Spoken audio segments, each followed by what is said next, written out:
lumabas. Joke lang, so wala tayo meron. Mga heartbreak alam daw ko pwede kung lumabas. saan ito. So ano nga po Sa ba, baby yung love mga lang. bagay, how can we overcome heartaches? Pastor, masakit na nararamdaman ko, pero alam niyo po ba, ito yung makatutulong sa atin kung paano ba natin ma-overcome ang heartaches na ito. So number one, ano po? Trust in God's promises.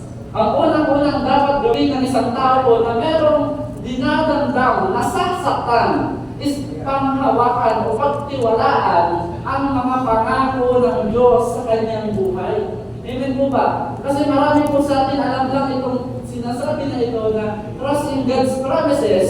Pero kapag nandun na tayo sa sitwasyon na yun, napakahirap pagtiwala sa mga pangako ng Diyos. Bisa nga po pag nasaktan ka, sasabihin ka ng group leader mo na, alam ko, yan na yung application yun na yung mga kailangan mo magpakatatag. Pero hindi